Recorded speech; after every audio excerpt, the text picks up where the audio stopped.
ஹர ஹர நம பார்வதி பதையே ஹர ஹர மகாதேவா. தென்னாடுடைய சிவனே போற்றி, எந்நாட்டவர்க்கும் இறைவா போற்றி. கலைநிறை கணபதிக்கு சரணம் சரணம். திருச்செந்தூர் முருகனுக்கு அரோகரா.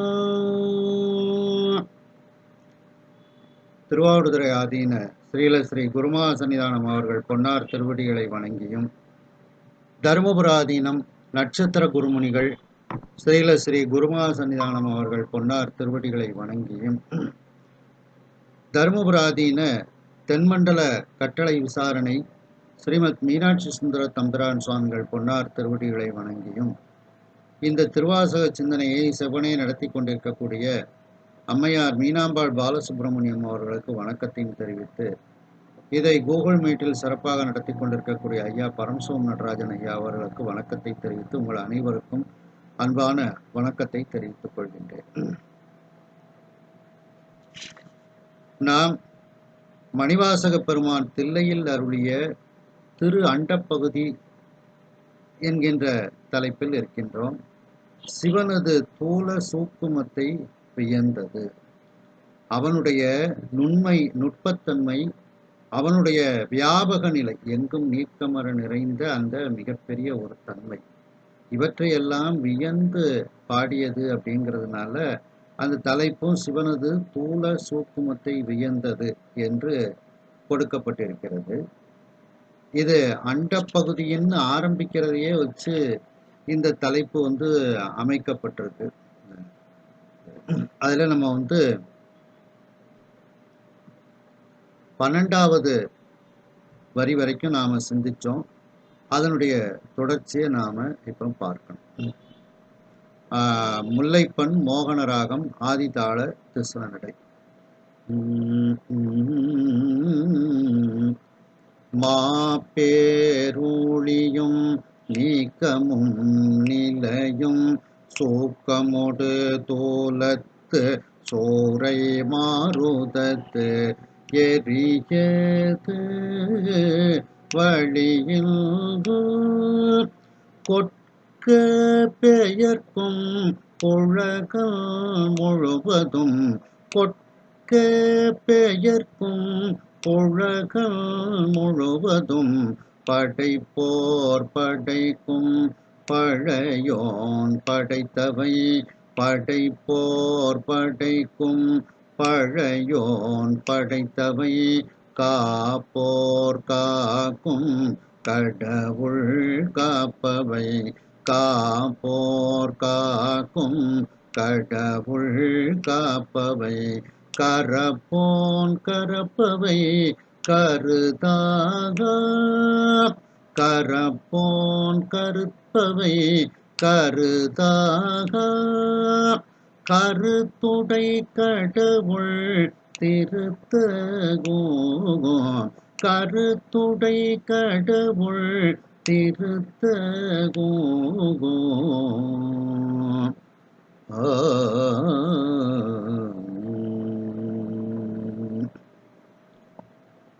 சென்ற சிந்தனையில் மிகப்பெரிய அந்த ஊழிக்காலம் ஏற்படுகிறது, அதை இறைவன் ஏற்படுத்துகிறான், அதில் முழுவதுமாக அழிக்கின்றான். பகுதி அழித்தல்லாம் கிடையாது. திருமால் பிரம்மன்லாம் அழிந்து விடுகின்றார்கள், ஒடுக்கப்படுகிறார்கள். அதன் பிறகு அந்த ஊழிக்காலத்தை நீக்குகின்றான், அதை நிலைப்படுத்துகின்றான். அதில் மீண்டும் இந்த உயிர்களுக்குரிய தனு கரண புவன போகங்களை எல்லாம் கொடுக்கின்றான். இதெல்லாம் அவனுக்கு எப்படி இருக்கின்றது அப்படின்னா, ஒரு புயலில் சிக்கிய சிறு காற்று போல மிக எளிதாக அவன் இந்த முத்தொழில்களை அவன் செய்கின்றான் அப்படிங்கிறது வரைக்கும் பார்த்தோம். புழகன், இதனால் அவனுக்கு எந்த விகாரமும் கிடையாது, அவன் என்றென்றைக்கும் இளமையானவனாக இருப்பான் அப்படிங்கிறத பார்த்தோம். அது வரைக்கும் பார்த்தோம். அடுத்து முழுவதும் படைப்போர் படைக்கும் பழையோன். அந்த அனைத்தையும் படைப்பவனாக இருக்கக்கூடிய பிரம்மதேவன் அப்படின்னுட்டு. முழுவதும் படைப்போர் அப்படின்னா பிரம்மதேவன் அர்த்தம்.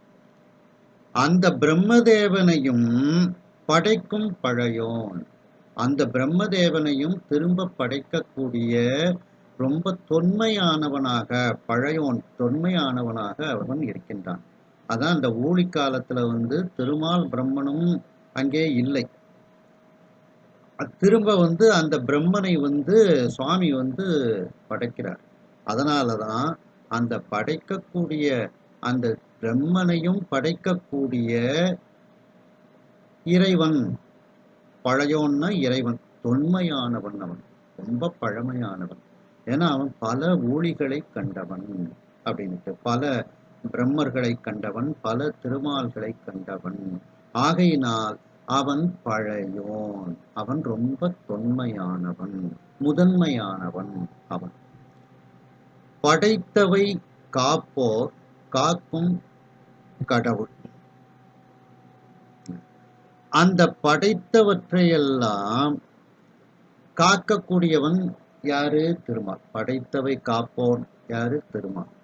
அந்த திருமாலையும் காக்கக்கூடிய கடவுளாக அந்த இறைவன் இருக்கின்றான்.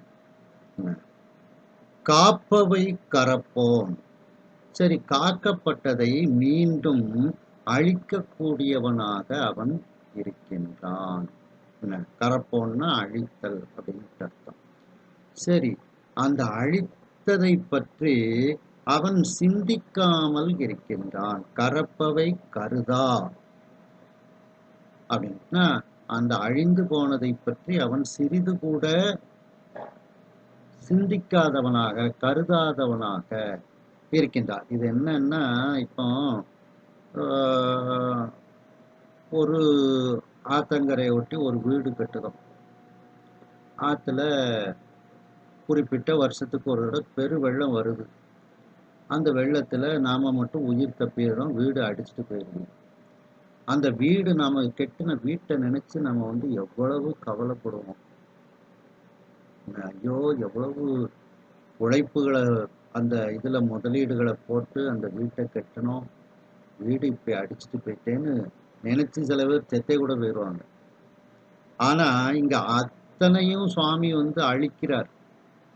அந்த அவற்றையெல்லாம் கரப்பவை, அந்த அழித்தவற்றையெல்லாம் பற்றி அவன் சிறிது கூட நினைக்காதவன் அப்படிங்கிற அர்த்தத்துல. ஏன்னா அவனுக்கு இன்ப துன்பம் கிடையாது. அதான் கரப்பவை கருதான். கருத்துடை கடவுள், அப்படிப்பட்ட ஒரு கருத்தினை உடைய கடவுளாக அவன் இருக்கின்றான் அப்படின்ட்டு இதுல சொல்றாங்க. இத இன்னமும் சில இடத்துல என்னன்னா, இறைவனுக்கு ஐந்தொழில்கள், படைத்தல், காத்தல், அழித்தல், மறைத்தல், அருளல் அப்படிங்கிறத சொல்லும் போது கொஞ்சம் வலிய பொருள் எப்படி இது பண்றாங்கன்னா, காப்பவை கரப்போம், காப்பாற்றி கொண்டிருக்கக்கூடிய அந்த திருமாலால் காப்பாற்றி கொண்டு இருக்கக்கூடியதெல்லாம் அழிக்கக்கூடியவன் அப்படின்ட்டு. கரப்பவை கருதா, அந்த அழித்ததை பற்றியெல்லாம் கரப்பவை கருதா கடவுள், அதையெல்லாம் பற்றி சிறிதும் நினைக்காத அந்த கடவுள். அதாவது மறைத்தல், கரப்பவை கருதா கடவுள்ங்கிறத மறைத்தல் தொழிலாக சொல்லப்படுகிறது. அதுக்கப்புறம் கருத்துடை கடவுள், மீண்டும் அதை அந்த உலகத்தை நமக்கு தந்து கொஞ்சம் வினைகளை எல்லாம் கொடுத்து திரும்ப கழிச்சிட்டு வாங்க அப்படிங்கிறத மனதில் அவன் நினைக்கின்றான். அது நமக்கு அருளும் பொருட்டு. மீண்டும் அந்த மாப்பேர் ஊழியின் நீக்கமும் நிலையும் அப்படிங்கிறத எதைக்காண்டி அவன் செய்யறான்? நான் மீண்டும் இந்த உயிர்கள் உய்வை அடைய வேண்டும், கொஞ்சம் வினைகளை கொடுத்து அவர்களை உய்வை அடைவதற்கு அவன் நினைக்கின்றான். அதைத்தான் இங்க கருத்துடை கடவுள். என்ன கருத்து? மாப்பேர் ஊழியும் நீக்கமும் நிலையும், அதை கருத்தில் வைத்து கொண்டு அவன் செயல்படுகின்றான். அப்படிங்கும்போது அது அருளல் தொழிலாக வந்துருது. இப்படி 5 தொழில்களையும் அதில் வந்து சொல்ல மாதிரி ஒரு அமைப்பும் சொல்லப்படுகிறது. அதாவது படைப்போர் படைக்கும் பழையோன் பிரம்மனாக இருக்கின்றான். அத திருமாலாக அவன் இருக்கின்றான். அழிப்பவனாக அவன் இருக்கின்றான். அந்த அழித்தவற்றை பற்றி கருதாத கடவுளாக மறைத்தல் அதான் இருக்கின்றான்.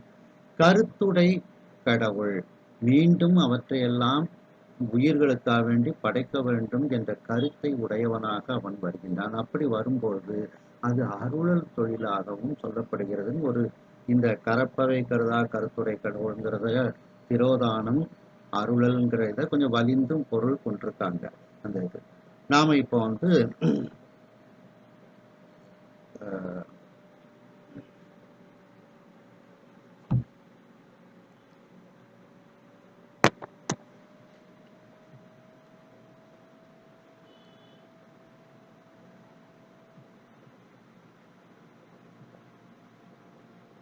அதாவது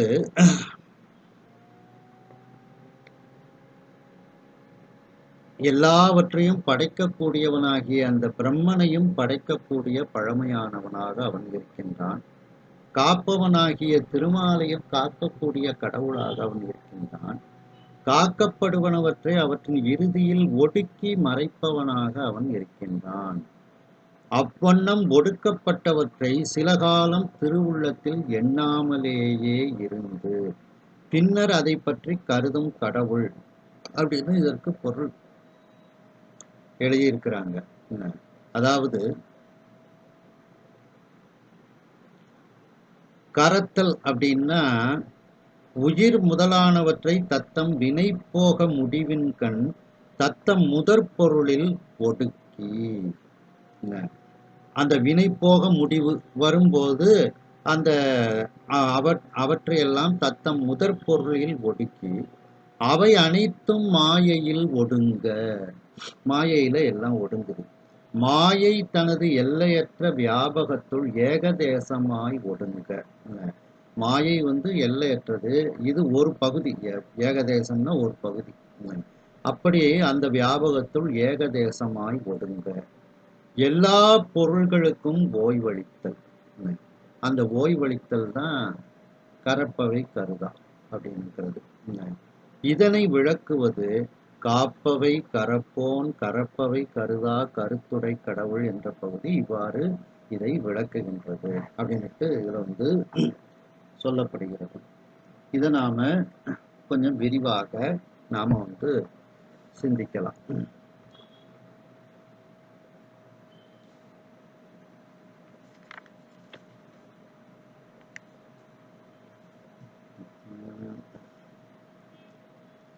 திருஞான சம்பந்த பெருமான் 2ஆம் திருமுறையில சொல்லும்போது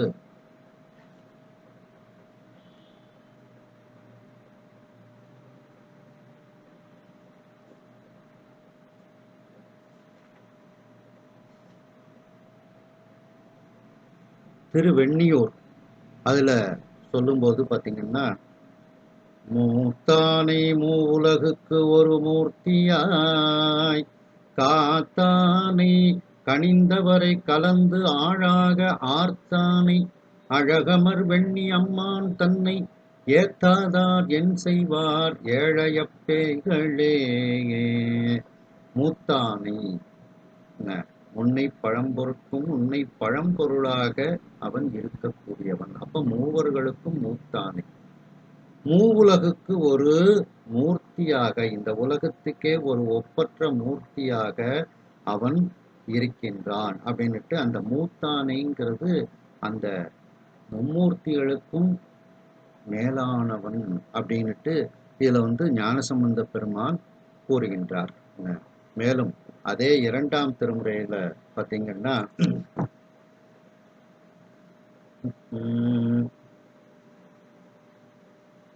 பருவத்தில் வந்து பயனுற்ற பண்பன் அயனை படைத்த பரமன் அறவத் தொடங்கம் அவை கட்டி எங்கும் அரவிக்க நின்ற அறனோர் உருவத்தின் மிக்க ஒளிர் சங்கொடிப்பி அவையோத மோத வெறுவி தெருவத்தில் வந்து செழுமுத்தலை கொள் திருமுல்லை வாயில் இதுவே.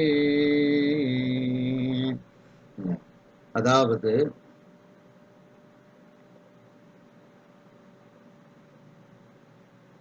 அயனை படைத்த பரமன் அப்படின்னுட்டு அந்த பிரம்மனை படைத்த பரமனாக இதில் இருக்கின்றான். பருவத்தில் வந்து பயனுற்ற பண்பன் அயனை படைத்த பரமன் அப்படின்னுட்டு அந்த பிரம்மனை படைத்த பரமனாக இறைவன் இருக்கின்றான். அதான் முழுவதும் படைப்போர் படைக்கும் பழையோன் அப்படின்னுட்டு அந்த இது சொல்லப்படுகிறது.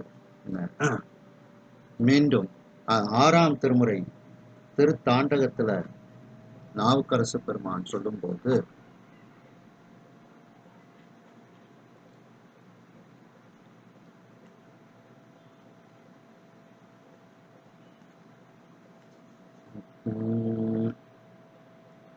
படமூக்க பாம்பனையானோடு வானோன் பங்கயன் என்று அங்கு அவரை படைத்துக் கொண்டார்.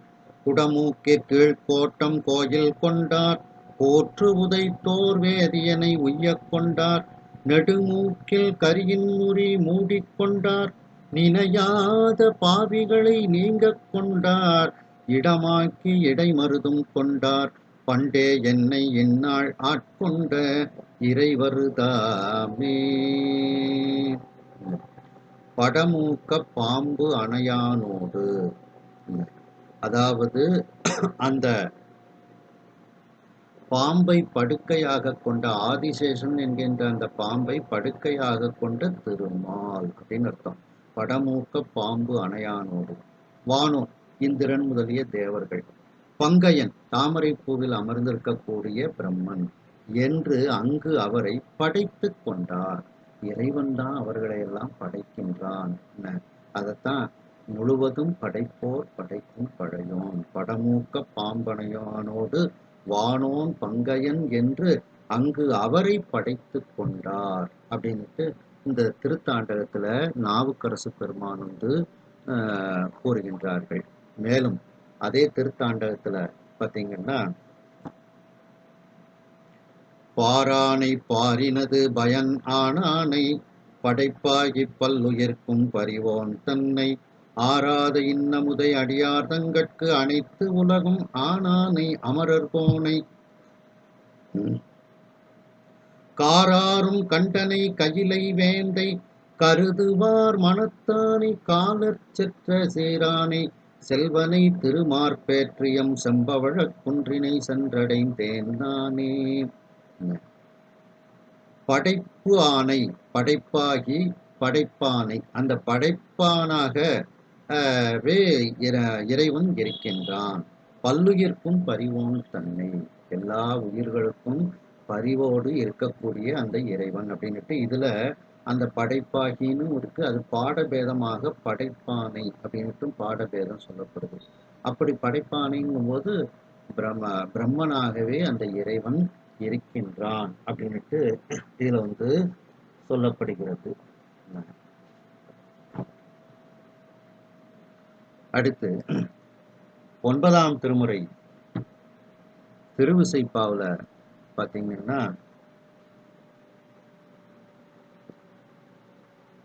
இல்ல 9 இல்ல 11ஆம் திருமுறை 11ஆம் திருமுறையில பார்த்தீங்கன்னா,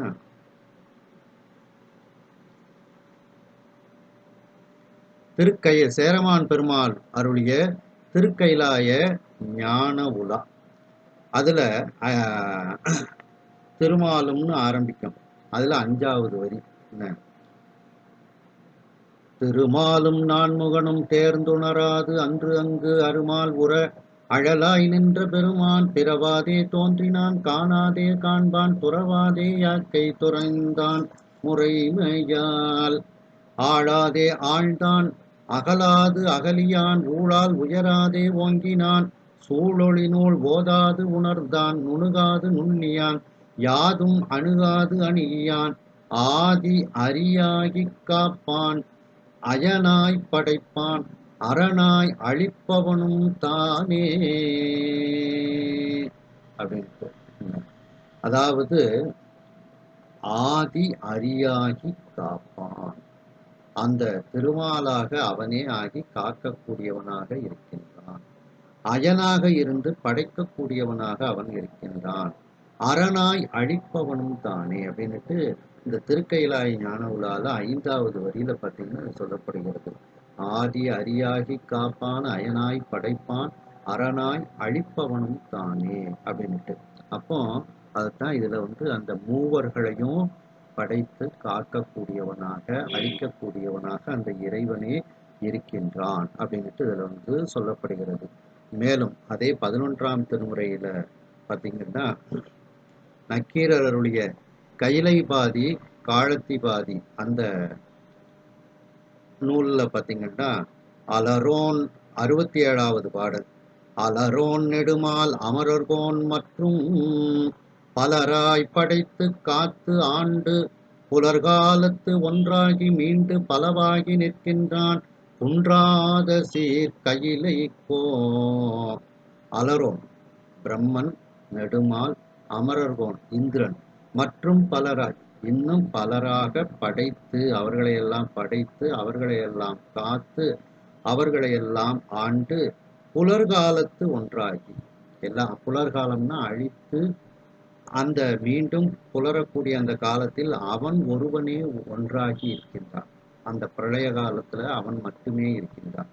அந்த பிரளய காலத்துக்கு அப்புறம் மீண்டு பலவாகி நிற்கின்றான். அதைத்தான் மாப்பேர் ஊழியும் நீக்கமும் நிலையும் அப்படின்ட்டு. அப்போ அவனே அந்த திருமால், பிரம்மன், இந்திரன் இவர்களையெல்லாம் படைத்து அவர்களை காக்கக்கூடியவனாக அந்த இறைவனே இருக்கின்றான் அப்படின்னுட்டு இந்த 11ஆம் திருமுறையில சொல்லப்படுகிறது.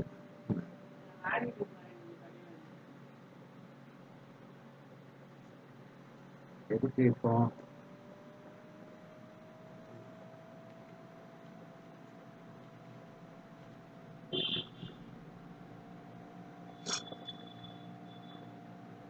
சிவஞான போதத்திலையும் அதுதான் சொல்லப்படுகிறது. முதல் சூத்திரத்துல அவன் அவள் அது எனும் அவை மூவினைமையின் தோற்றிய திதியே ஒடுங்கி மலத்து உழதாம் அந்தம் ஆதி என்னார் புலவர். அதாவது சம்ஹாரத்தை செய்யும் சிவபெருமானே முழுமுதற் கடவுள். அந்த சம்ஹாரம் செய்ததற்கு பிறகு அவனே அந்த பிரம்மனை படைக்கின்றான். அப்படி பிரம்மனை படைக்கும் பழையோனாக இருக்கின்றான். அதான் ஒடுங்கி மலத்து உளதாம் அந்தம். அந்தம்னா முடிவை செய்யக்கூடிய இறைவன். அவன்தான் ஆதியாக இருக்கின்றான் அப்படின்னுட்டு அந்த சிவஞான போத சூத்திரத்திலையும் சென்ற சிந்தனையிலையும் இதை சிந்திச்சோம். இதுலையும் நாம இதை சிந்திக்கின்றோம். மேலும் திருநாவுக்கரசு சுவாமிகள் அருளி செய்த 4ஆம் திருமுறை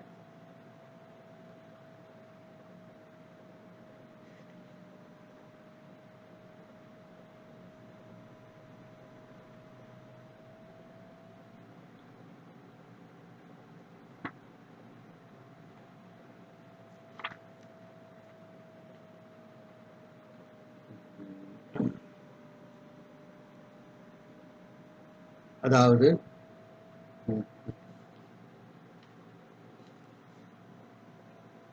தசபுராணத்துல உள்ள ஒரு பாட்டு,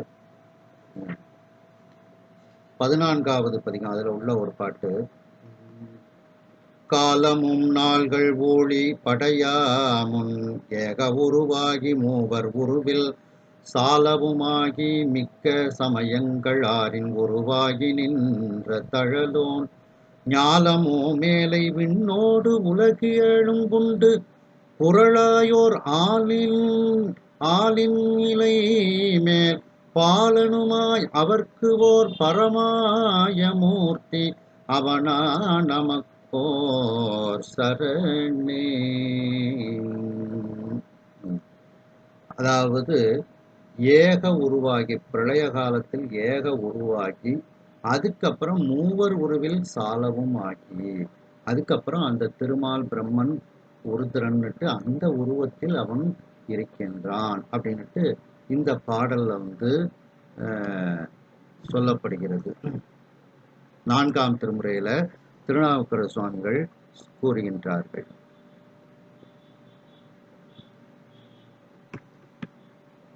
இதை நம்ம இன்னமும் ஒரு இதை சிந்திச்சோம்னா,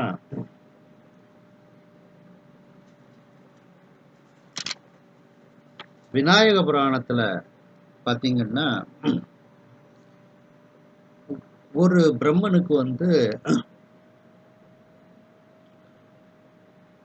சுவாமி படைப்பு தொழிலை கொடுக்கிறார். அந்த பிரம்மதேவன் முதல்ல எந்த காரியத்தை எடுத்தாலும் விநாயக பெருமானு நினைக்கணும். அந்த பிரம்மன் நினைக்கல. நினைக்காம அந்த படைப்பு தொழிலை ஆரம்பிக்கிறான். படைப்பு தொழிலை ஆரம்பிச்ச உடனே அவன் படைச்சது பூரா பேய், பூதம், பிசாசா அவனையே அடிக்க வரும். உடனே தான் பிரம்மதேவன் நினைச்சு பார்க்குறான், ஆகா நம்ம விநாயகரை நினைக்கல, அதனாலதான் இவ்வளவு சிக்கல் அப்படின்னுட்டு விநாயக பெருமானை வழிபட்ட உடனே விநாயக பெருமான் தோன்றுதாரு. அதனால உன்னை நினைக்காதது நான் தவறுதான், எனக்கு இந்த படைப்பு தொழில் செய்யறதுக்கு நீ நல்ல ஒரு ஆற்றலை கொடுன்னு கேட்டவுடனே விநாயக பெருமான் சரி அப்படியே நான் உனக்கு ஆற்றலை கொடுக்குறேன் அப்படிங்கிறாங்க. அதன் பிறகு அவன் படைப்பு தொழிலை செய்கின்றான். முதல்ல 2 பெண்களை படைக்கிறான். அவங்க பேரு ஒரு சித்தி புத்தின்னுட்டு அவங்க பேர். உடனே ரொம்ப பேரழகு உடையவர்களாக அவங்க வாராங்க. நாம படைத்தது இவ்வளவு அழகாக வந்ததற்கு காரணம் விநாயக பெருமான் தான். அதனால விநாயக பெருமானுக்கே நம்முடைய இந்த 2 மகள்களையும் திருமணம் பண்ணி கொடுத்துருவோம் அப்படின்னுட்டு விநாயக பெருமானை நினைச்சு கொண்டதாரு. நான் முதல்ல படைத்த பெண்கள் இவர்கள் எனக்கு மகள் முறைமை, இவங்க 2 பேரையும் நீ திருமணம் செஞ்சுக்கிடணும்னு சொன்னவனதான் சித்தி புத்தியை திருமணம் பண்ணிக்கிட்டதாரு விநாயகர். அதனாலதான் சித்தி புத்தி விநாயகர்னுட்டு பேர். அப்போ அந்த பிரம்மாவே படைப்பு தொழிலை செஞ்சாலும் அவனுக்கு அந்த படைப்பு தொழிலை என்னுடைய ஆற்றலை கொடுக்கக்கூடியவனும் அந்த சிவபெருமான் தான், விநாயக பெருமான் தான். அதுதான் முழுவதும் படைப்போர் படைக்கும் பழையோன். அந்த பிரம்மதேவனையும் படைக்கக்கூடிய பழையோனாக அவன் இருக்கின்றான் அப்படின்ட்டு இத சிவஞான சித்தியார் சுபக்கத்துல நாம இதை சிந்திக்கக்கூடிய ஒரு இடமாக இருக்கின்றது.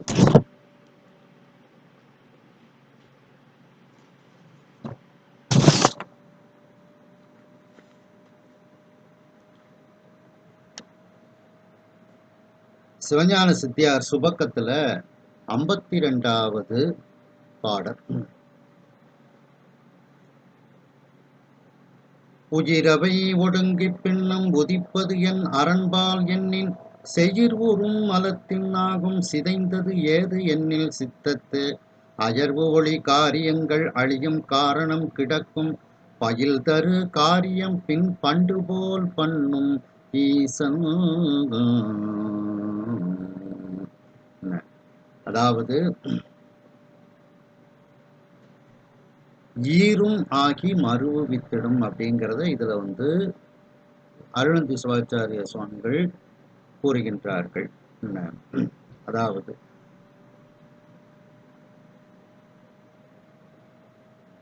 சம்ஹார காரணன் ஆகிய அந்த இறைவனால் சம்ஹாரம் எய்திய அந்த உயிரோடு கூடிய அந்த உலகம் சம்ஹாரம் எய்தியபடி ஒழியாமல் மீண்டும் இறைவனிடத்தில் நின்று தோன்றுவதற்கு காரணம் அந்த குற்றம் பொருந்திய ஆணவ மலத்தின் பரிபாகம் ஆன்மாவிற்கு வருதல் பொருட்டு ஆகும்.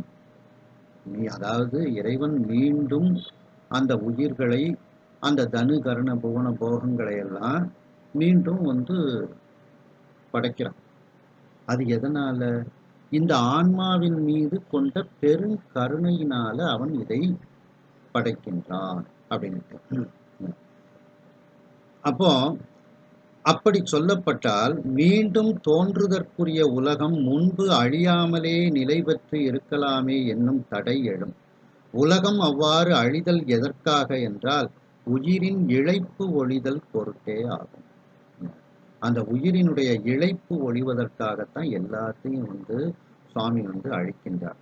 முன்பு இழைப்பினை செய்து என்ற காரியங்கள் அழியும் பொழுதும் காரண வடிவில் கிடக்கின்ற உலகங்களை முன்னை வினை தொடர்ச்சிக்கு உரியனவாக தத்தம் காரணங்களில் நின்றும் ஒடுக்கியவாறே பின்னர் உதிக்கும்படி செய்வன். என்ன என்ன வினைக்கு ஏற்றார் போல, அதாவது எங்க நாம பிறக்கணும்னுட்டு தலைவிதியில எழுதியிருக்கும் நம்ம வினைப்படி. அதற்கு தகுந்தாப்புல இந்த உயிர்களைய அந்தந்த நாடுகள்ல பிறக்க வைக்கின்றான். சம்ஹாரம் எய்துவது அப்படிங்கிறது ஒடுங்குவது அப்படின்ட்டு. அதாவது ஒடுங்கிய உலகத்தை சம்ஹார கடவுளாகிய சிவபெருமானே மீண்டும் தோற்றுவிப்பார். அந்த சம்ஹாரம், இந்த செய்யுளில் கூறப்படக்கூடிய சம்ஹாரம் ஒடுக்கம் என்பது மகா சம்ஹார காலத்தில் நிகழும் பேரூழிக்கால ஒடுக்கமே ஆகும் அப்படின்னு. அந்த நிலையில் சட சித்துக்கள் எல்லாம் மாயையில் ஒடுங்கும், மாயை சக்தியில் ஒடுங்கும், சக்தி சிவபெருமானிடத்தில் ஒடுங்கும். எனவே செய்யுளில் உயிரவை அரண்பால் ஒடுங்கும் என்றார் அப்படின்ட்டு இந்த முதல்ல அந்த பிரளய காலத்துல எல்லாம் ஒடுங்கினதுக்கு அப்புறம் சுவாமி தான் திரும்ப எல்லாத்தையும் படைக்கிறார். அப்போ அப்படி படைக்கும் போது படைப்போர் படைக்கும் பழையோனாக அவன் இருக்கின்றான் அப்படிங்கிற இதுக்கு இந்த பாடல் முக்கியமானது. அடுத்து 53வது பாடல் பாருங்க. தோற்றுவித்து அழித்து பின்னும் துடைத்து அருள் தொழில்கள் மூன்றும் போற்றவே உடையவன் ஈசன் புகுந்தது விகாரம் எண்ணில் சாற்றிய கதிரோன் நிற்க தாமரை அலரும் காந்தம் காற்றிடும் கனலை நீரும் கரந்திடும் காசினிக்கே. இந்த பிரபஞ்சத்தை சுவாமி தோன்றச் செய்கின்றார். அதன் பிறகு நிலைப்பிக்கின்றார்.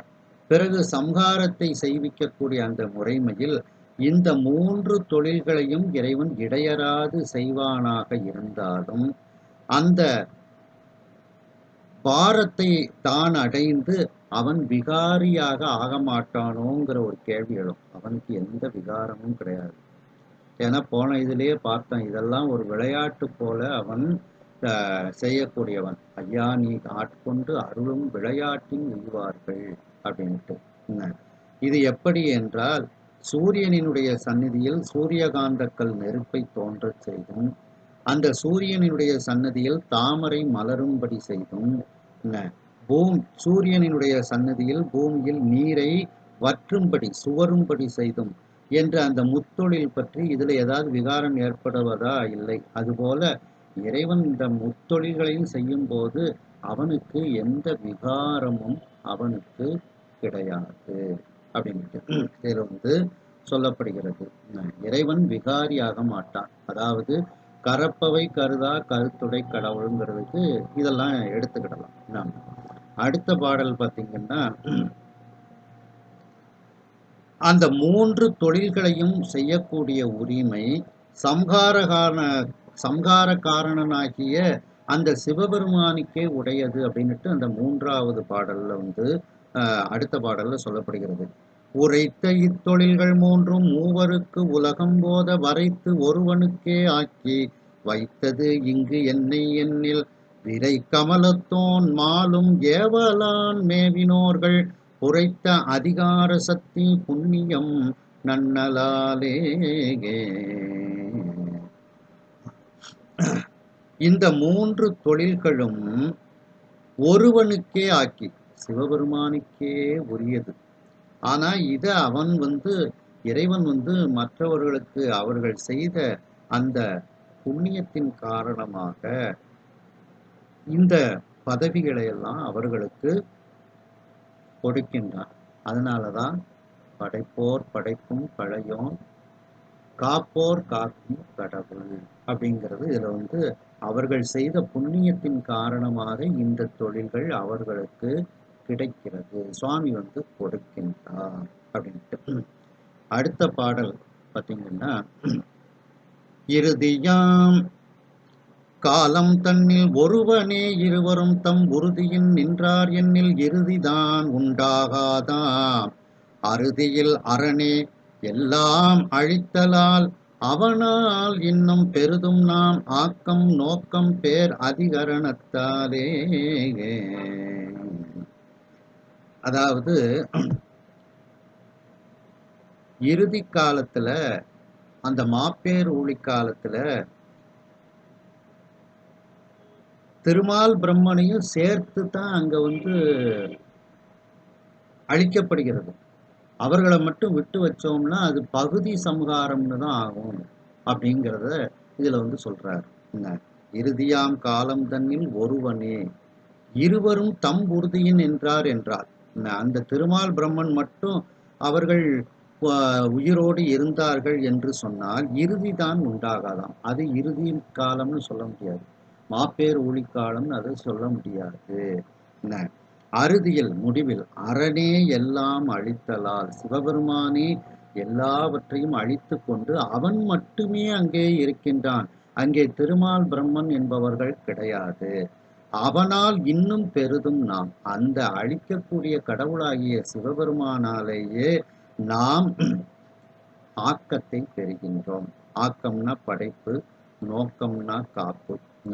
பேர் அதிகரணத்தாலே அவனுடைய ஆதாரத்தால் தான் நாம் இவற்றையெல்லாம் மீண்டும் பெறுகின்றோம் அப்படின்னுட்டு சொல்லும்போது அவன்தான் அந்த மூவரையும் படைக்கக்கூடியவனாக அவன் இருக்கின்றான் அப்படின்ட்டு இதுல சொல்லப்படுகிறார். அதாவது அந்த திருமால் பிரம்மனை அழித்து மீண்டும் அவனை தருகின்றான் இந்த பாட்டுல சொல்லப்படுகிறது. மேலும் அடுத்து பார்த்தீங்கன்னா 56வது பாடல் பார்த்தீங்கன்னா, அந்த சிவபெருமான் 3 தொழில்களை செய்வதற்கு காரணம் என்ன அப்படின்னா, முதல் காரணம் அது அவனுக்கு ஒரு விளையாட்டா செய்கிறான். ஆனா நம்ம மீது கொண்ட கருணையின் காரணமாக அவன் செய்கின்றான் அப்படின்னுட்டு அந்த 56வது பாட்டுல சொல்லப்படுகிறது. சொன்ன இத்தொழில்கள் என்ன காரணம் தோற்ற எண்ணில் முன்னவன் விளையாட்டு என்று மொழிதலுமாம் உயிர்க்கு மன்னிய புத்தி முத்தி வழங்கவும் அருளால் முன்னே துண்ணிய மலங்கள் எல்லாம் துடைப்பதும் சொல்லலாமே.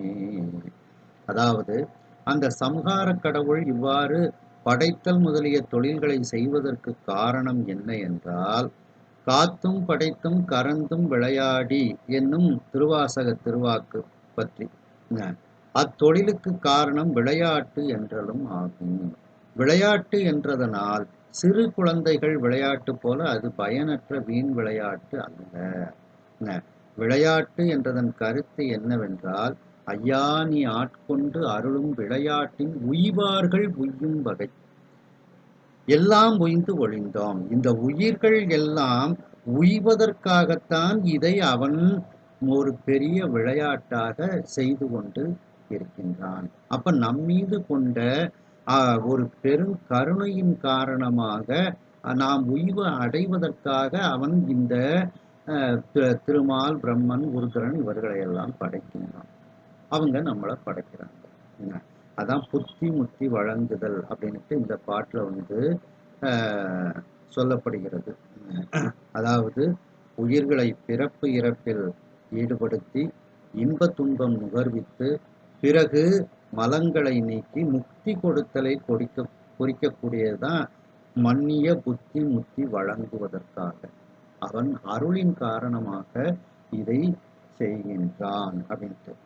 அடுத்த பாட்டு பார்த்தீங்கன்னா, இறைவன் செய்யக்கூடிய அந்த 5 தொழிலுமே அவனுடைய திருவருள் தான் அப்படின்னுட்டு அடுத்த பாட்டுல சொல்லப்படுகிறது. அழிப்பு இழைப்பு ஆற்றல் ஆக்கம் அவ்வவர் கண்மம் எல்லாம் கழித்திடல் நுகரச் செய்தல் காப்பது கண்ம ஒப்பில் தெளித்திடல் மலங்கள் எல்லாம் மறைப்பு அருள் செய்திதானும் பழிப்பு ஒளி பந்தம் வீடு பார்த்திடின் அருளே எல்லாம்.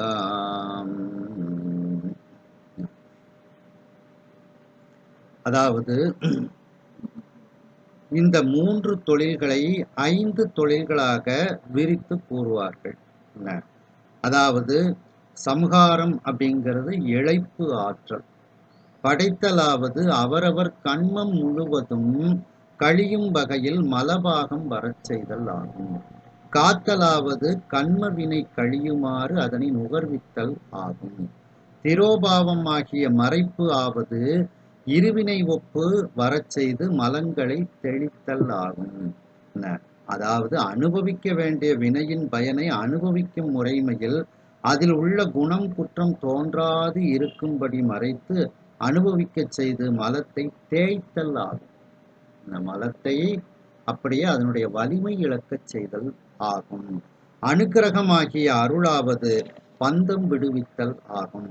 இவ்வாறு ஒவ்வொரு தொழிலும் ஒவ்வொரு பயன் தருவதனால் ஆராயும் பொழுது இந்த 5 தொழில்களுமே இறைவனுடைய அருட்செயல்களாகத்தான் இருக்கின்றது அப்படின்னுட்டு அந்த படைத்தல் காத்தல் இதையெல்லாம் அவன்தான் செய்கின்றான். அந்த திருமால் பிரம்மனை எல்லாம் அவன் படைப்பது அப்படிங்கிறது என்னது, இந்த உயிர்கள் மீது கொண்ட கருணையின் காரணமாக அவர்களை படைக்கின்றான் அப்படின்ட்டு இதுல சொல்லப்படுகிறது. அடுத்து பார்த்தீங்கன்னா அடுத்த பாடல்ல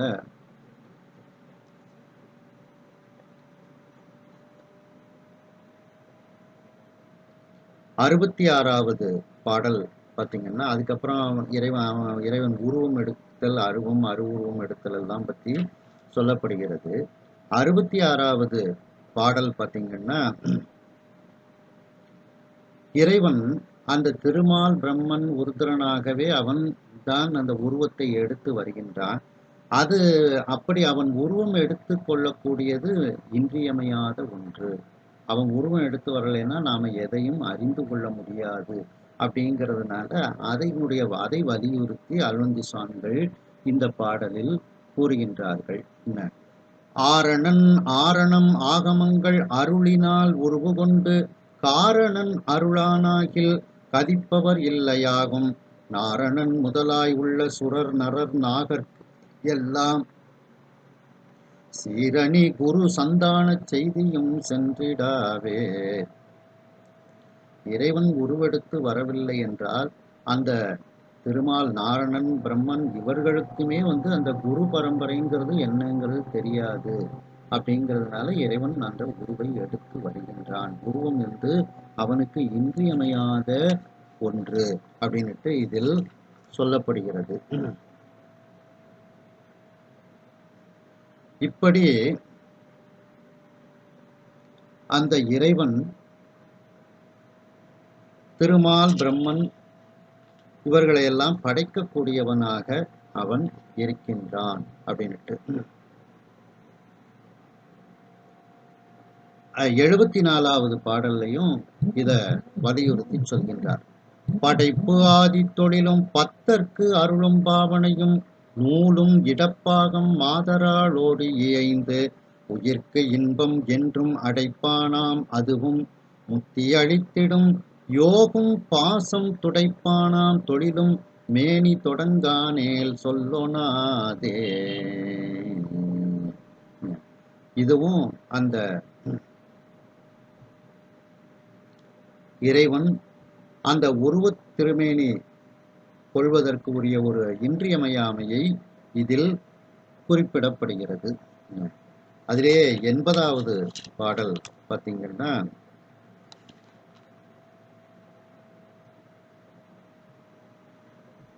அயந்தனை ஆதியாக அரண்குரு என்பது என்னை பயந்திடும் சக்தியாதி பதிதலால் படைப்பு மூலம் முயன்றனர் இவரேயாயின் முன்னவன் தன்மை முற்றும் நயந்திடம் அவன் இவர்க்கு நண்ணுவது ஒரோ ஒன்று ஆமே. அதாவது பிரம்மாவினுடைய அழகிய உருவம், விஷ்ணுவினுடைய உருவம் முதலியவற்றையும் சிவபெருமானினுடைய உருவோடு ஒத்த உருவாக வைத்து வேத ஆகமங்களில் அவரவர் எல்லை அளவு அத்துவநியாசம், மந்திரநியாசம் முதலாயின விதித்தலினால் சம்ஹார கடவுளோடு ஒப்ப அவர்களும் முதல்வர் ஆவார் போலும் என்று நீங்கள் மறைய வேண்டாம். படைப்பு முதலிய தொழில்களை செய்யும் ஜனனி முதலிய சிவசக்திகள் ஒரோ ஒன்று பிரம்மன் முதலியோரிடத்தில் பதிந்து, அதாவது பிரம்மாவினிடத்தில் ஜனனி என்கின்ற சக்தி சிவசக்தி பதிந்து இருக்கும் இயல்பு பற்றி வேத ஆகமங்களில் அரணோடு உபசரித்து ஓதப்பட்டன. அப்படிங்கிறதுனால அந்த உள்ளே இருந்து இறைவனுடைய சக்தி தான் அந்த பிரம்மா திருமாலை எல்லாம் செலுத்துகிறது அப்படிங்கிறத இதுல சொல்லப்படுகிறது. இவ்வாறு அந்த படைப்போனை படைக்கக்கூடிய பழையோனாக இருக்கின்றான். அந்த படைத்தவற்றை காக்கக்கூடிய திருமாலை காக்கக்கூடியவனாக இறைவன்தான் இருக்கின்றான் அப்படின்ட்டு இதை சொல்லப்படுகிறது.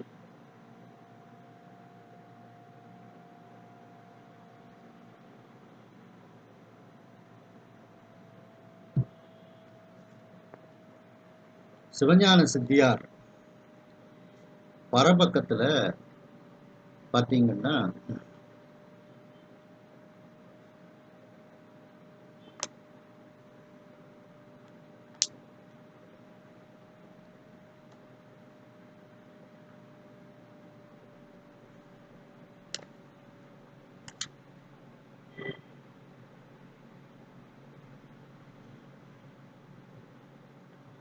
இப்போ நாம இந்த பிரம்மனை படைக்கும் பழையோன் அப்படிங்கிறதுக்கு சிவஞான சித்தியார் பரபக்கத்துல இருந்து சில இடங்களை நாம சிந்திக்கலாம். அந்த பாஞ்சராத்திரி மறுதலை அப்படிங்கிற இதுல பாத்தீங்கன்னா 275வது பாடல் பரபக்கத்துல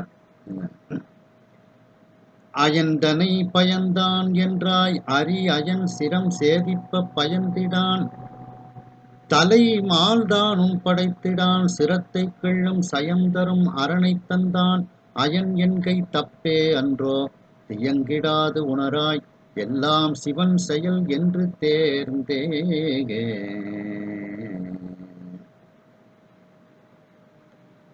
அதாவது திருமால் பிரம்மனை படைத்தான் என்று நீ சொன்னாய். முதல்ல பாஞ்சராத்திரி மதத்தினுடைய தத்துவங்களை எல்லாம் சொல்லித்தான் மறுதலை பண்றாங்க, அதை மறுத்து பேசுறாங்க.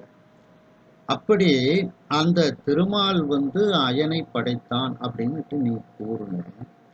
அப்படி இருக்கும் பொழுது அந்த அதாவது அந்த சிவபெருமான் அந்த பிரம்மனினுடைய நடுத்தலையை அறுத்த போது அந்த திருமால் தன்னுடைய பையன் தானே இன்னொரு தலையை உருவாக்கி கொடுத்திருக்க வேண்டும் அல்லவா? செய்ய முடியல திருமாலால. அப்போ அந்த சிவபெருமான் தான் அயனை படைத்தவனாக அவன் இருக்கின்றான். திருமால் அயனை தந்தாலும் அந்த பிரம்மாவினுடைய ஒரு தலையை கிள்ளும் பொழுது அதை கண்டு திருமால் பயந்தானே தவிர அந்த தலையை திரும்ப ஒரு தலை உருவாக்கி அந்த திருமால் அந்த பிரம்மனுக்கு கொடுக்கவும் அவனால் முடியவில்லை. அப்ப இதிலிருந்து நீங்கள் என்ன தெரிந்து கொள்ள வேண்டும்? அந்த பிரம்மாவை படைக்கக்கூடியவனும் சிவபெருமான் தான் அப்படிங்கிறத இந்த பாட்டுல படைப்போர் படைக்கும் பழையோன் அப்படிங்கிறத இந்த பாட்டுல அருளந்தி சாமி சொல்றாங்க. அதுக்கு அடுத்த பாட்டு பார்த்தீங்கன்னா, சீவன்கள் சனனம் போல சிலர் வயிற்று உதித்த மாலை தேவு என்றே பையம் காக்க சுவேச்சையால் செனித்தான் என்பேர் ஓவன் பின் படைக்க மாட்டாது அரண் அடி போற்ற வேதக்கோ முகத்தில் தோன்றி சிருட்டியை கொடுத்தல் கூறும். அதாவது உயிர்களினுடைய பிறப்பை போல சிலருடைய அந்த யோனியில் தோன்றிய திருமாலை தெய்வம் என்று நீங்கள் சொன்னீர்கள். உலகத்தை காக்கும் பொருட்டு தன் விருப்பப்படி தானே உருக்கொண்டான் அந்த திருமால் என்றும் கூறுகின்றீர்கள். அது பொருந்தாது அப்படின்னு மறுத்து சொல்றாங்க. உலகத்தை படைக்க ஒரு சமயம் பிரம்மனால் முடியவில்லை. உலகத்தை படைக்க அறியாமல் அயன் பரமேஸ்வரனை போற்றி வேண்டிய போது வேத முதல்வனாகிய அந்த சிவபெருமான் பஞ்சகிருத்தியம் நடப்பிப்பது காரணமாக அயனது நெற்றியில் தோன்றி அவனுக்கு படைப்பு தொழிலை அறிவுறுத்தினான் என்று புராணங்கள் கூறுகிறது. திருமால் திருமால் தான் உனக்கு தாயாராக இருந்தா உனக்கு அந்த படைப்பு தொழிலை அவன் சொல்லி தந்திருக்கணுங்களா? அந்த பிரம்மா வந்து படைப்பு தொழில் எப்படி செய்வதுன்னு தெரியாம சிவபெருமானைத்தான் கும்பிடுதார். சிவபெருமான கும்பிட்ட உடனே சுவாமி வந்து அவனுடைய நெற்றியில், பிரம்மனினுடைய நெற்றியில் தோன்றி அவனுக்கு படைப்பு தொழிலை அறிவுறுத்துகின்றான். இதிலிருந்து அந்த பிரம்மனை படைத்தவனும் சிவபெருமான், அவனுடைய தொழிலை செய்விப்பவனும் சிவபெருமான் அப்படிங்கிறத நீங்கள் தெரிந்து கொள்ளுங்கள் அப்படின்ட்டு இதுல வந்து சொல்லப்படுகிறது. அடுத்து நாரணன் அயனை ஈன்றும் அயனும் நாரணனை ஈன்றும் காரணம் ஒருவருக்கு அங்கு ஒருவர் தாம் இருவருக்கும் வாரணம் உரித்த வள்ளல் காரணன் என்று மன்ற ஆரணம் உரைக்கும் பக்கத்து அவர்களும் அடைந்தார் அன்றே. அதாவது அரி அயனை உண்டாக்கியும் அயன் அரியை உண்டாக்கியும் ஒருவருக்கு ஒருவர் காரணமாய் காரியப்பட்டு வருவர்னு நீங்க சொல்றீங்க. அப்படி அவர்கள் இருவரும் காரியப்பட்டு வருவதற்கு முதற்காரணம் ஆகக்கூடியவன் அந்த யானையை உரித்து போர்த்திய பரமேஸ்வரனே 2 பேருக்கும் முதல் காரணமாக இருக்கக்கூடியவன் அப்படின்ட்டு தெளிவாக வேதங்கள்லாம் சொல்கிறது. அதனாலதான் சுவாமியினுடைய சுவாமியினுடைய வலப்பாகத்துல திருமாலும் சுவாமியினுடைய இடப்பாகத்துல பிரம்மனும் அடங்குகின்றார்கள் என்று புராணங்கள் தான் கூறுகின்றது. அப்படின்ட்டு அந்த பிரம்மனை படைக்கக்கூடிய பழையோனாக அந்த இறைவன் தான் இருக்கின்றான் அப்படின்ட்டு இதுல வந்து சொல்லப்படுகிறது. அடுத்து பாத்தீங்கன்னா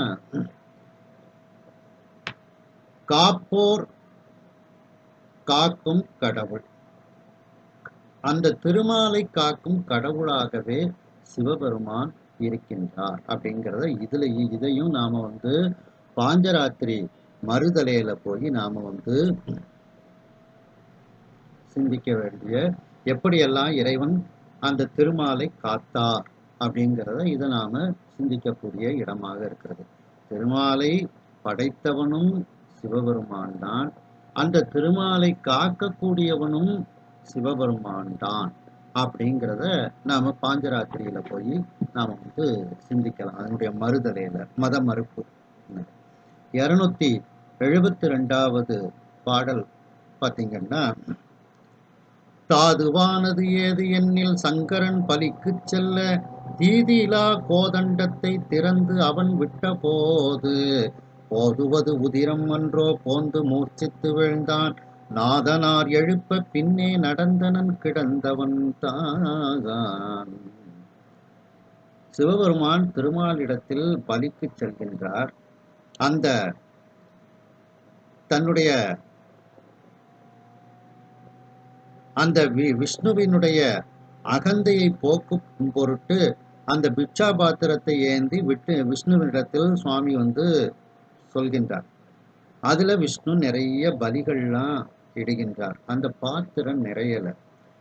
உடனே அந்த மகாவிஷ்ணு வந்து அந்த பிச்சை பாத்திரத்தை எப்படியும் நான் நிறைப்பேன் அப்படின்னு சொல்லி தனது நெற்றி நரம்பை திறந்து விடுகின்றார். நெற்றியில உள்ள நரம்பை திருமால் வந்து திறந்து விடுகின்றார். அந்த நெற்றியில் உள்ள நரம்புலேருந்து அப்படியே ரத்தம் பெருகி அந்த பாத்திரத்துல விழுது. அப்படி இருந்தும் அந்த பிச்சை பாத்திரம் வந்து நிறையல. அந்த ரத்தம் நிறைய வெளியில போனதுனால திருமால் அப்படியே மூர்ச்சித்து மயங்கி கீழே விழுந்துறாரு. அந்தால தேவர்கள்லாம் அந்த திருமாலை காப்பாத்துங்க அப்படின்னு சொல்லி சொன்ன உடனே சுவாமி வந்து அந்த விஷ்ணுவை வந்து எழுப்புறாரு. விஷ்ணு வந்து பழைய விஷ்ணுவாக அந்த ஆரோக்கியமான விஷ்ணுவாக எழுந்து வருகின்றார். அப்ப இந்த இடத்துல அந்த மகாவிஷ்ணுவை காக்கக்கூடியவன் யார்? சிவபெருமான் அப்படின்ட்டு இந்த பாட்டுல அந்த காக்கும் கடவுளாக அந்த சிவபெருமானை இருக்கின்றான். மகாவிஷ்ணுவையும் காக்கக்கூடிய கடவுளாக அந்த சிவபெருமானே இருக்கின்றார் அப்படிங்கிறாங்க. அடுத்து பாத்தீங்கன்னா அடுத்த பாடல், இச்சையால் உருவம் கொள்வன் அரியனில் இகழ் வேள்விக்கண் எச்சனாய் உண்ணப்புக்கு அங்கு இருந்த அன்று ஈசனாலே அச்சமார் தலை அறுப்பு உண்டு ஆண் தலை ஆக்கிக் கொள்ளான் நச்சினார் போற்ற நாதன் நாரணன் தலை கொடுத்தான்.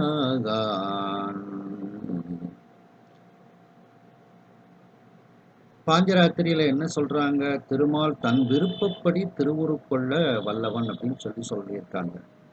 அப்படி இல்லப்பா. ஒரு சமயம் தக்கன் வேள்வியில வேள்வி கடவுளாக திருமால் இருந்து அவி உண்ண இருந்த அந்த நேரத்தில், தேவர் உணவு, அவின்னா தேவர் உணவு, அந்த உணவை பெறக்கூடிய அந்த நேரத்தில் அங்கே வீரபத்திரர் வருகின்றார். எல்லாரும் பயப்படுமாறு அந்த திருமாலினுடைய தலையை வீரபத்திரர் அறுத்து விடுகின்றார். உடனே தலையை இழந்த அந்த நேரத்தில் தன்னுடைய தலையை அந்த திருமால் உண்டாக்கி கொள்ளலாம் அல்லவா, அவரால் தான் விருப்பப்படி திருவுருவம் எடுக்க முடியும்னுட்டு உங்க மதம் சொல்லுதே, எடுத்தாரா? அவரால் எடுக்க முடிஞ்சுதா அந்த திருமாலால? அப்ப அந்த திருமால் தலை அறுபட்டு நின்றார். மீண்டும் அந்த தலை உருவாகவில்லை. உடனே அந்த தேவர்கள்லாம் திருமாலை காப்பாத்திட்டாங்கன்னு வேண்டின உடனே திரும்பவும் பரமேஸ்வரன் அவனுக்கு அந்த தலையை கொடுத்தான். அப்ப இதுல இருந்து அந்த காப்போர் காக்கும் கடவுளாக சிவபெருமானே இருக்கின்றான். அந்த திருமாலை காக்கக்கூடிய கடவுளாகவே சிவபெருமான் இருக்கின்றார் அப்படின்னுட்டு இதுல சொல்லப்படுகிறது. அடுத்து பாத்தீங்கன்னா 279வது பாடல். வானம் கீழ் மண்ணும் எல்லாம் மாயனே காப்பான் என்றாய், தான் அஞ்சும் சலந்தரண்டன் உடல் கீண்ட சக்கரத்தை ஆண் அஞ்சும் ஆடுவான்பால் பெற்று உலகு அழித்த வார்த்தை தான் எங்கும் ஆகும் எல்லாம் சங்கரன் காப்பே ஆகும். அந்த எல்லா வானம் கீழ் மண்ணும், மண்ணிலிருந்து ஆகாயம் வரைக்கும் எல்லாவற்றையும் திருமால் தான் காப்பான்னு உன்னுடைய பாஞ்சராத்திரி மதத்துல நீ சொல்லுத. அப்படி இல்லை. அந்த திருமாலே அஞ்சக்கூடிய அளவிற்கு சலந்தரன் ஒரு அசுரன் இருந்தான். அந்த சலந்தரனினுடைய உடலை தடிந்த, அந்த உடலை கூறிட்ட சக்கராயுதம், அந்த சுதர்சன சக்கரம், அந்த சக்கரத்தை அந்த திருமால் தினந்தோறும் சிவபெருமானுக்கு 1000 தாமரை பூ வைத்து அந்த பூஜையை நிறைவு செய்து அவனிடத்திலிருந்து அந்த ஆயுதத்தை பெற்றுக்கொண்டான்னுட்டு எல்லா நூல்களும் சொல்லப்படுகிறது. அப்போ அந்த சங்கரன் தானே அந்த திருமாலை காக்கக்கூடியவனாக இருக்கின்றான் அப்படின்னுட்டு இந்த பாடல்ல சொல்லப்படுகிறது. அடுத்து பாத்தீங்கன்னா 10 பிறவிகள்லையும் எப்படி சுவாமி காப்பாத்தினாருன்னு இந்த பரபக்கத்துல சொல்லப்படுகிறது. அதான் காப்போர் காக்கும் கடவுள்ங்கிறதுக்கு நாம இதை சிந்திக்கக்கூடிய இடமாக இருக்கின்றது. 280வது பாடல் பார்த்தீங்கன்னா, மாலினார் சேலினாராய் வாரிகள் அடக்கி கொண்டு அன்று ஆலியா உலகம் எல்லாம் அழிப்பவன் நானே என்ன சேலினார் தமை பிடித்து செலுவினை இடந்து கண்ணை சூரியார் மேல் அணிந்தான் சூழிதான் ஆகும் அன்றே. இந்த பிரளய காலத்துல இந்த உலகத்தை காப்பாத்துறதுக்காக வேண்டி அந்த திருமால் மீன் வடிவம் கொண்டு 7 கடலையும் தன்னுடைய செதிலுக்குள்ள அடக்கி கொள்கின்றார்.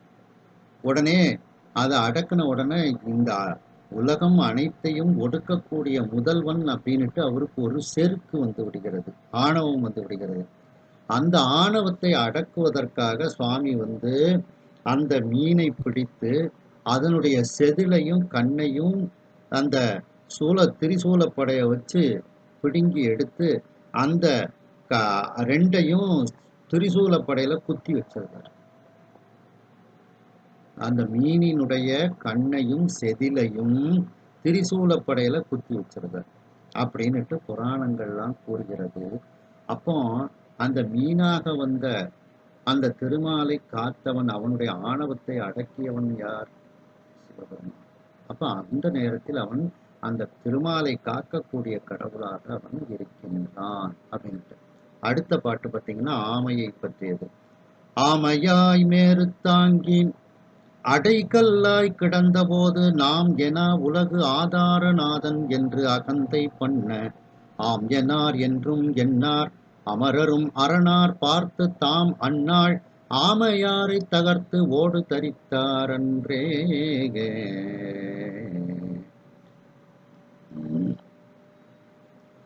ஒரு பிரளய காலம் வந்தபோது இந்த உலகத்துக்கு ஆதாரமாக இருந்த அந்த மேருமலையை திருமால் அடைகல்லாக தாங்கினார், அந்த ஆமையாக தாங்கினார். அந்த நிலையில் இந்த உலகத்திற்கு ஆதாரம் தானே என கருதி நாமே உலகுக்கு கடவுள்னுட்டு திருமால் கொஞ்சம் ஆணவம் அடைந்தான். அவனுடைய கர்வத்தை அடக்குவதற்காக அந்த சிவபெருமான் அந்த ஆமை உருவம் எடுத்து தாங்கிய அந்த ஆமையை தகர்த்து ஆமையை சம்ஹாரம் செய்து அதற்கு அடையாளமாக அந்த ஆமையினுடைய ஓட்டை என்பு மாலையாக தன்னுடைய மார்பில் அணிந்து கொண்டான் அந்த பரமேஸ்வரன். அந்த ஆமையை அப்படியே விட்டிருந்தா அது ஆணவத்தினால அது எல்லாருக்கும் துன்பத்தை தரும். அப்படிப்பட்ட அந்த ஆமையாக இருந்த திருமாலை காத்தவன், அதற்கு அடையாளமாக ஆமை ஓட்டை மார்பில் அணிந்தவன் அந்த சிவபெருமான் அப்படின்ட்டு. அடுத்த பாடல் பார்த்தீங்கன்னா பன்றி. எழுதளம் இடந்து பன்றியாயிரும் கொம்பில் ஏற்று தொழுது உலகு இறைஞ்ச நின்ற சோதி நான் என்ற போது அன்று அழுது அலமந்து விழ அருங்கோடு பறித்து அணிந்தான் கழுது அலமந்த காட்டில் ஆடிடம் கடவுள் அன்றே. இன்னொரு சமயம் பிரளயம் ஏற்பட்ட போது இந்த திருமாலானவன் வராகமூர்த்தியாக பன்றி உருவமாக ஆகி அந்த 7 உலகங்கள் அதல விதல சுதல தராதல ரசாதல மகாதல பாதாளம் அப்படிங்கிற அந்த 7 உலகங்களையும் எடுத்து தன்னுடைய பெரிய கொம்பில் வைத்து கொண்டு அவன் நிற்கின்றான். அவனுடைய வீரத்தை பார்த்து எல்லோரும் வணங்கினார்கள். அப்பொழுது அவன் இந்த உலகத்துக்கு நானேதான் கடவுள், என்னை விட வேறு எந்த கடவுளும் இல்லை என்று அந்த திருமால் கர்வம் கொண்டான். அந்த நிலையில் அவன் அழுது அலறிக்கொண்டு பூமியில் விழும்படி அந்த பன்றியினுடைய கொம்பை சுவாமி பிச்சு எடுத்துருவார். பன்றியினுடைய கொம்பை பறித்து அதற்கு அந்த பன்றியை அவர் சம்ஹாரம் செய்ததற்கு, ஆணவத்தை அடக்கியதற்கு அடையாளமாக அந்த பன்றியினுடைய கொம்பை ஒரு ஆபரணமாக தன்னுடைய மார்பில் அணிந்து கொண்டான். அப்போ அந்த நேரத்திலையும் பன்றியாக வந்த நேரத்திலையும் அந்த திருமாலை சிவபெருமான் தான் காத்தார் அப்படின்ட்டு இதில் சொல்லப்படுகிறது. அடுத்து பார்த்தீங்கன்னா, இங்கு அடா உளனோ மால் என்று இரணியன் தூணை ஏற்ற உங்கள் தாமோதரன் தான் ஒரு நரசிங்கமாகி எங்கடா போவது என்ன உடல் பிழந்து இறை யான் என்ன அங்கடா சிம்புள்ளாகி எடுத்து அடர்த்தான் அறந்தான். அந்த இரண்யகசிபு அந்த இரணியன் தன்னுடைய மகனிடத்தில் உங்கள் தலைவனாகிய திருமால் இந்த தூண்ல இருக்காரா அப்படின்னு சொல்லி கேட்டவுடன் அந்த தூண்ல இருந்து திருமால் வெளியே வருகின்றார். நரசிம்மமாக வெளியே வருகின்றார். வந்து அந்த இரணியனுடைய உடலை பிளந்து விடுகின்றார். அதுக்கப்புறம் அந்த திருமாலுக்கு கர்வம் ஏற்பட்டு நான் தான் கடவுள் அப்படின்னு கர்ச்சிக்கின்றார்.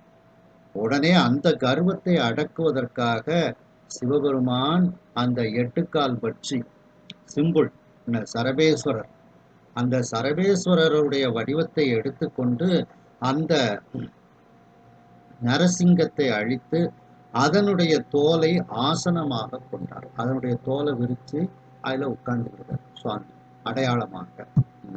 அது அந்த நேரத்திலும் சிவபெருமான் தான் அந்த திருமாலை காக்கின்றார். அந்த சரபபட்சிக்கு 2 ரெக்கைகள் இருக்கும். ஒரு ரெக்கை சூலினி அம்பாள்னு பேர், ரெக்கையாக அம்பாள் இருக்கிறார். இன்னொரு ரெக்கை தான் அதர்வன பத்திரகாளின்னு சொல்லக்கூடிய அந்த பிரத்யங்கரா தேவியாக இன்னொரு ரெக்கை இருக்கின்றது. அப்படிப்பட்ட ஆற்றலோடு அந்த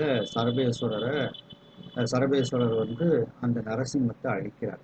இந்த அற்புதமான மூர்த்தியை நாம திருபுவனம் திருத்தலத்துல பார்க்கலாம். அந்த திருத்தலத்துக்கு இப்பொழுது குடமுழுக்கு நடைபெற்றது. தருமபுர சன்னிதானம் முன்னிலையில் அந்த ஆலயத்திற்கு குடமுழுக்கில் நான் பங்கெடுத்து பாடினேன்.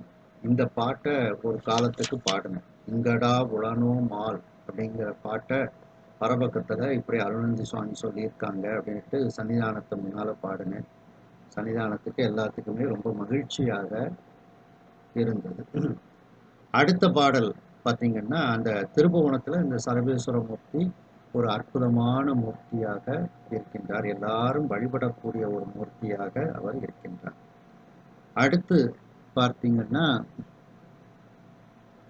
தானம் என்று இறந்து செல்ல தனக்கு மூவடி கொடுப்ப வானமும் அளந்து கொண்டு மாவலி தன்னை பின்னை ஈனமாம் சிறையில் இட்டான் இறை அன்று ஒன்று ஈந்தோர் தங்கட்கு ஊனம் செய்திடுவோர் தாங்கள் உத்தமர் அல்லர் ஆகும்.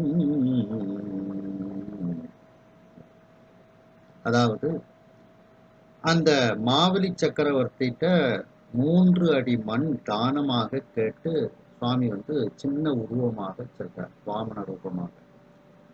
அந்த வரலாறு உங்களுக்கு தெரியும். முதல் திருவடியில பூமியை அளக்கிறாரு, இன்னொரு திருவடியினால கேட்டதுக்கு அப்புறம் பெரிய உருவமா எடுத்துருந்தார். ஒரே காலில் பூமியை பூரா அளந்துடுறாரு, இன்னொரு காலில் ஆகாயத்தை அளக்கிறாரு. 3வது அடிக்கு இடத்த கொடுங்கன்னு என் தலை தான் அப்படின்ட்டு தலையில காலை வச்சிருந்தார்.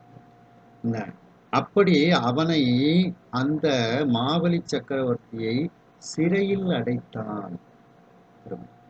ஒருத்தர் தானம் கொடுத்தவனுக்கு நாம வந்து மரியாதை பண்ணணும், அன்பு செய்யணும் அவன்கிட்ட. ஆனால் இந்த திருமால் அவனை சிறையில் இட்டான். அந்த அந்த வாமன ரூபம், அந்த பெரிய உருவம் வந்து திருவிக்கிரமன். அது வளர்ந்துகிட்டே போச்சுன்னா எல்லாருக்கும் துன்பம் தானே. உடனே சுவாமி அங்க வந்து அந்த பெரிய உருவத்தை அடக்கி அந்த உருவத்தினுடைய தோலை உரிச்சு சட்டையா போட்டுக்கிறார். அதனால அவர் பேர் சட்டநாத சுவாமின்னு பேர். அது அப்ப அந்த நேரத்திலும் அந்த திருமாலை காக்கக்கூடியவனாக அந்த சிவபெருமான் தான் வந்தான் அப்படின்ட்டு. அடுத்த பாடல் பார்த்தீங்கன்னா 285வது பாடல். மாயமான் தன்னை பொய்மான் என அறியாது அரக்கன் மாயையில் அகப்பட்டு தன் மனைவியை கொடுத்தான் தன்னை மாயைக்கு கர்த்தான் என்பை மதிகட்டு அங்கு அவனை கொன்று நாயனார் தம்மை பூசித்தான் கொலை பாவம் நணுகிடாயே. சீதையோடு ராமன் வனத்தில் இருக்கும் பொழுது சீதையை ராவணன் அபகரிக்கும் பொருட்டு ஒரு பொய்மானை அனுப்பி வைக்கின்றான். அது பொய்மான்னுட்டு ராமனுக்கு தெரியல. அவன் எப்படி உலகத்துக்கு தலைவனாக இருக்க முடியும் அப்படின்னுட்டு மாயையில் அகப்பட்டு தன்னுடைய மனைவியை பறிகொடுத்தான். அவனை எப்படி மாயைக்கு கர்த்தா என்று சொல்ல முடியும் அப்படின்னுட்டு. மேலும் அந்த ராவணனை கொன்ற பழி பாவம் போக்குவதற்காக ராமேஸ்வரத்தில் சிவபெருமானை பிரதிஷ்டை செய்து வழிபட்டதற்கு அந்த ராமேஸ்வரம் கோயிலே மிகப்பெரிய சான்றாக இன்று வரை இருக்கின்றது. அப்போ அந்த திருமாலை காக்கக்கூடியவனும் அவனுடைய பழிபாவங்களை போக்கக்கூடியவனும் அந்த சிவபெருமானாகவே இருக்கின்றான். அதைத்தான் மணிவாசக பெருமான் காப்போர் காக்கும் கடவுள் அப்படின்ட்டு சொல்லிக்கிட்டே வராங்க. அடுத்த பாட்டு பார்த்தீங்கன்னா, பரசுடன் பிறந்தான் தானும் பத்தனாய் பரசினாலே அரசு அறுத்து அரணை நோக்கி அருந்தவம் புரிந்தான் அன்று பரசிய பரசுராமன் பலதேவன் உலகம் எல்லாம் உரை செய்யும் உமையாள் கோனை உள்நினைந்து யோகில் நின்றான்.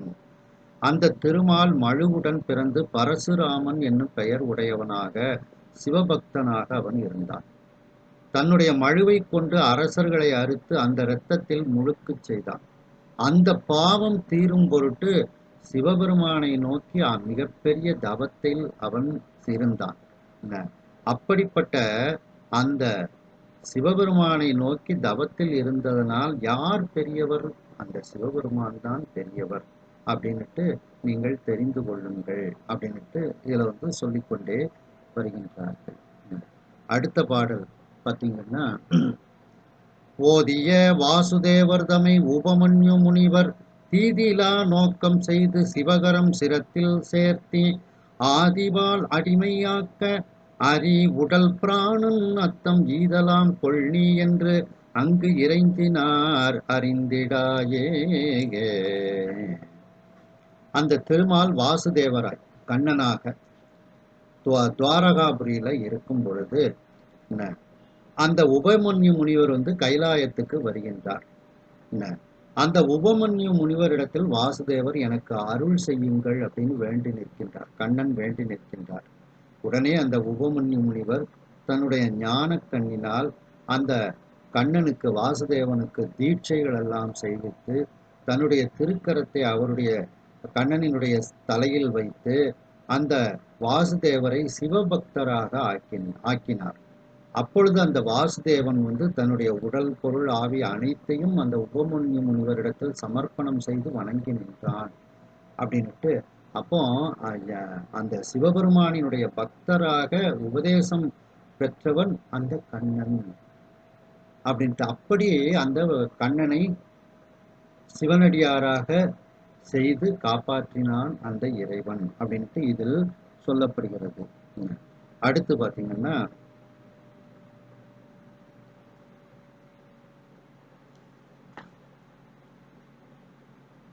இருநூத்தி 91வது பாடல். ஞாலம் உண்டவனால் உண்டார் நல்லமுது அமரர் என்றாய் வேலை நஞ்சி எழ மால் ஆதி விண்ணவர் வெந்து சென்ற காலம் இன்று எமக்கு காவாய் கடவுளே என்ன நாதன் ஆலம் உண்டிலனேல் தேவர் அமுதம் உண்டிடுவது எங்கே.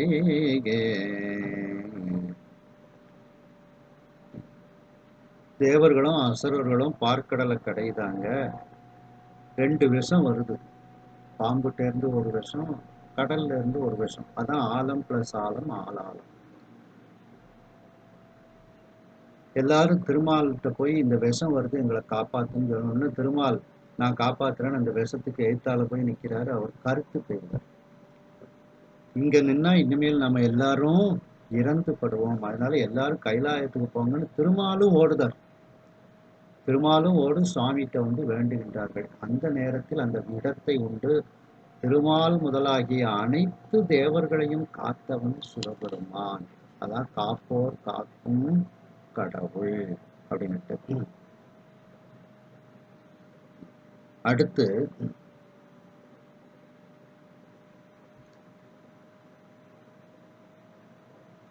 அடுத்த பாடல் பார்த்தீங்கன்னா, அஞ்சி அன்று அரிதான் ஓட அசுரனை குமரனாலே துஞ்சுவித்து ஒரு பெண்ணாலே தாரகன் உடல் துடிப்பித்து அஞ்சிட புறம் தீ ஊட்டி சலந்தரன் உடல் கீண்டு ஓத நஞ்சினை உண்டும் அன்றோ நாயகன் உலகம் காத்தான். சரி, சூரபன்மனுக்கு அஞ்சி திருமால் பிரம்மன் எல்லாரும் சுவாமிகிட்ட போறாங்க. உடனே குமரனாலே முருகப்பெருமானாலே அந்த சூரபன்மனை அழித்தார். திருமாலால முடிஞ்சுதா? ஒரு பெண்ணாலே அந்த காளியம்மை தாரகன் உடல் துணிப்பித்து தாரகாசூரனுடைய கொடுமையை தாங்க முடியாம திருமால் முதலிய அனைவரும் சுவாமிகிட்ட போய் வேண்டுதாங்க. உடனே அங்கே அந்த காளியம்மையை உருவாக்கி அந்த தாரகனை அழிக்கின்றார் சுவாமி. திரிபுர சம்ஹாரம் எல்லாரும் சுவாமிகிட்ட போய் வேண்டுதாங்க. உடனே திருமாலும் வேண்டுதார். வேண்டின உடனே திரிபுர சம்ஹாரத்தை சுவாமி பண்றாரு. அந்த நேரத்துலதான் திருமால் சுவாமிக்கு இடப வாகனமாக தாங்குறார்.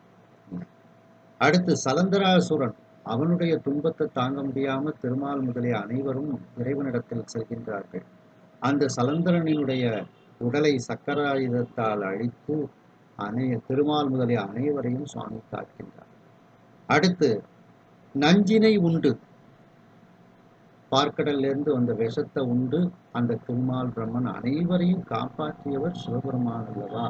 அந்த காக்கக்கூடிய கடவுளாகிய திருமாலையும் காக்கக்கூடியவன் சிவபெருமான். அதற்கு 10 பிறவி இப்படி காப்பாத்துறாரு அப்படின்ட்டு இதுல வந்து சொல்லப்படுகிறது. அடுத்து பாத்தீங்கன்னா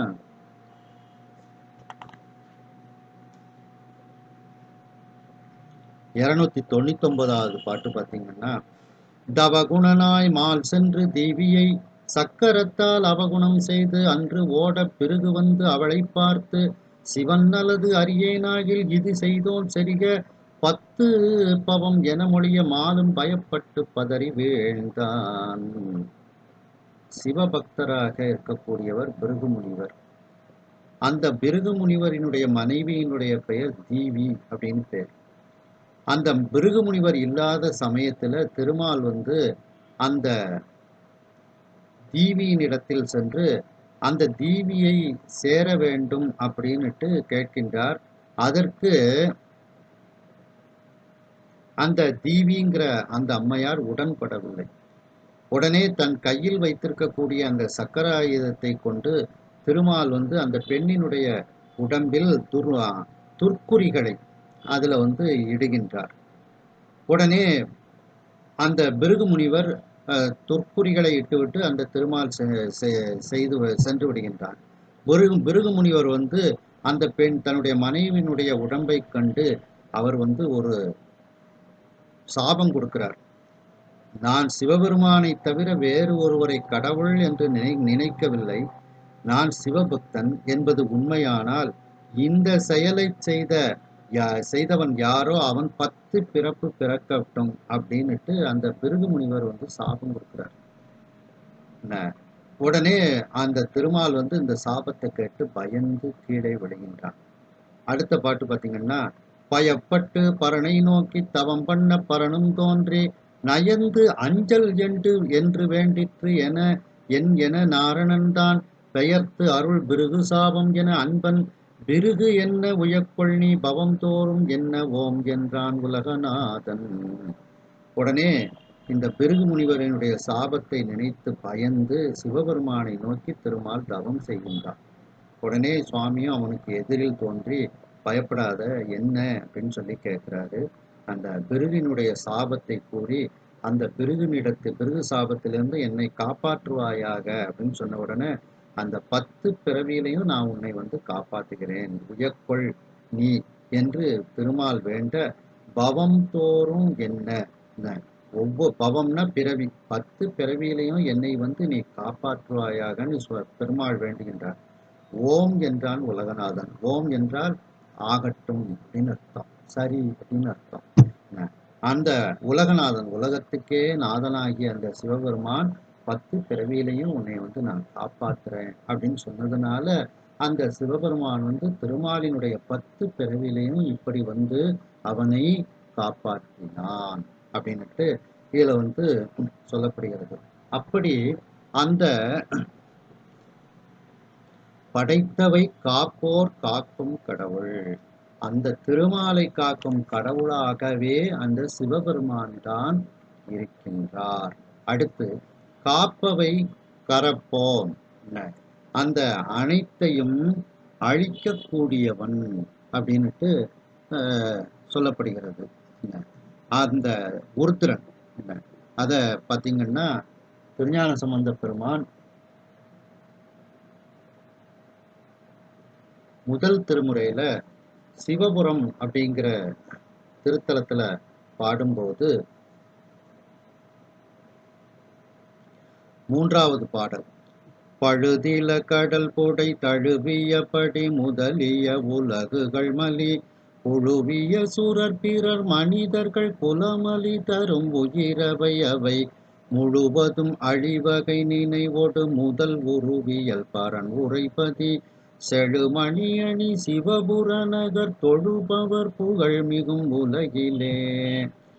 முழுவதும் அழிவகை நினைவோடு அப்படின்னா மாப்பேர் ஊழிக்காலம் எல்லாவற்றையும் அழிக்க வேண்டும் அப்படிங்கிற நினைவோடு அந்த முதல் உருவமாக முதல்மையான தன்மை வாய்ந்த அந்த இயல்பை உடைய பரன் நினைத்து அந்த அழித்தல் தொழிலை அவன் செய்கின்றான்.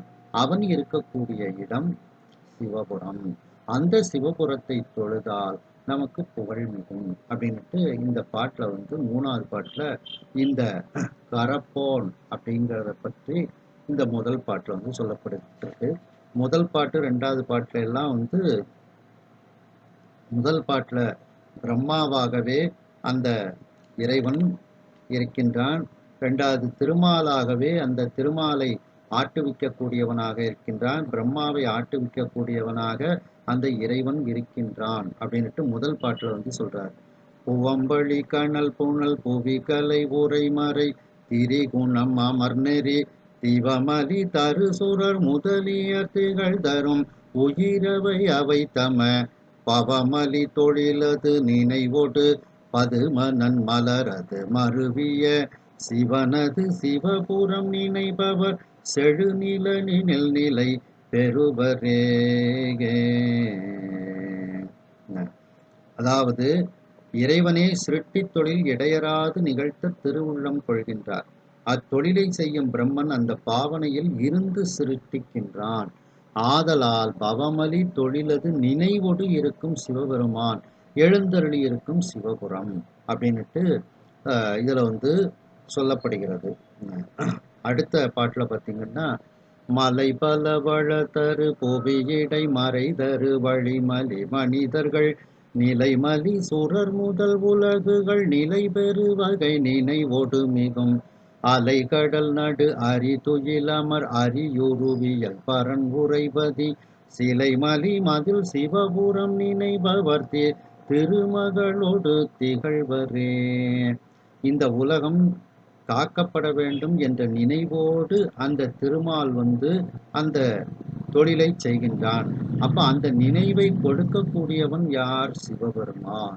அந்த சிவபெருமான் இருக்கக்கூடிய திருத்தலம் இந்த சிவபுரம்னுட்டு இந்த மூவர்களையும் பற்றி முதல் பாட்டுல பிரம்மாவை, 2வது பாட்டுல திருமாலை, 3வது பாட்டுல அந்த அழித்தல் தொழிலை பற்றி கூறுகின்றார். 3வது பாட்டுல பார்த்தீங்கன்னா, உயிரவை அவை முழுவதும் அழிவகை நினைவோடு முதல் உருவியல் பரன் உரைப்பதி அப்படின்னுட்டு அந்த கரப்போன் அப்படிங்கிறத பற்றி இந்த பாட்டுல ஞானசம்பந்த பெருமான் கூறுகின்றார்கள்.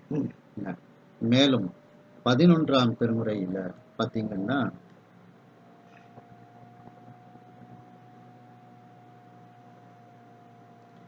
பட்டினத்து பிள்ளையார் அருளி செய்த திருவொற்றியூர் ஒருபா ஒருபது அப்படிங்கிற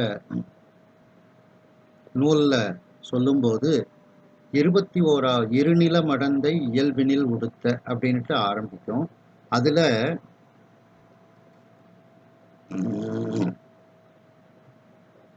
21ஆவது வரியில இந்த முத்தொழில்களையும் செய்யக்கூடியவன் இறைவனே அப்படின்ட்டு சொல்லப்படுகிறது. நெருங்கிய உலகினில் நீர்மையும் நிற்றலும் சுருங்கலும் வெறிதலும் தோற்று நின் தொழிலே அமைத்தலும் அழித்தலும் ஆங்கதன் பெயர்ச்சியும் இமைத்தலும் விழித்தலும் ஆகும் நின் இயல்பே. அமைத்தலும் அழித்தலும் தோற்றும் நின் தொழிலே அமைத்தலும் அழித்தலும் ஆங்கதன் பெயர்ச்சியும் இமைத்தலும் விழித்தலும் ஆகும் நின் இயல்பே அப்படின்னுட்டு அந்த தொழில்களை பற்றி இந்த 11ஆம் திருமுறையில் சொல்லப்படுகிறது. மேலும் உண்மை விளக்கத்துல பாத்தீங்கன்னா,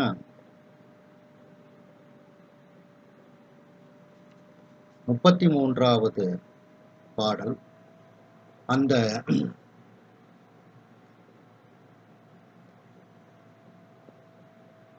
இறைவனுடைய திருவுருவத்தில் இருக்கக்கூடிய எந்த அவயவங்கள் என்ன தொழிலை செய்யும், இறைவனே எல்லா தொழிலையும் செய்யக்கூடியவன்கிறத அந்த உண்மை விளக்கத்துல அவயவ அமைப்பு அப்படிங்கிறதுல 33வது பாடல் பார்த்தீங்கன்னா, சேர்க்கும் துடி சிகரம் கண சிற்கணவா வீசுகரம் ஆர்க்கும் யகரம் அபயகரம் பார்க்கில் இறைக்கு அங்கி நகரம் அடிக்கீழ் முயலகனார் தங்கும் மகரம் அது தான். நடராஜ பெருமானினுடைய அங்க அமைப்பை நாம் அந்த கேசாதி பாதமாக திருமுடியிலிருந்து திருவடி வரை நாம பார்த்தோம் என்றால் அஞ்செழுத்து வடிவத்தில் அது அமைந்திருக்கும். அதாவது உடுக்கு ஏந்திய வலது திருக்கரத்தில் சிகாரம் அமையும்.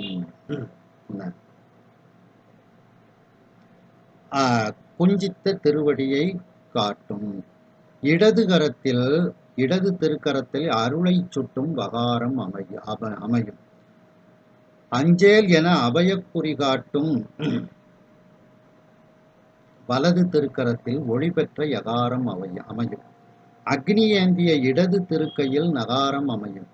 முயலகனை அழுத்தி பொருந்தி இருக்கும் வலது திருக்காலில் மகாரம் அமையும் அப்படின்ட்டு இதுல சொல்லப்படுகிறது. அதாவது ஐந்தெழுத்து மந்திரம் அம்பலவாணரினுடைய 5 தொழில்களை உணர்த்தும். என்னன்னா, உடுக்கை ஏந்திய திருக்கை படைத்தல் தொழிலை, சிகாரம், அதை உணர்த்தும். அமைந்த திருக்கை அது காத்தல், அது யகாரத்தை குறிக்கும்.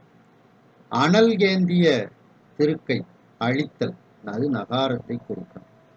ஊன்றிய திருவடி மறைத்தல், அது மகாரத்தை குறிக்கும்.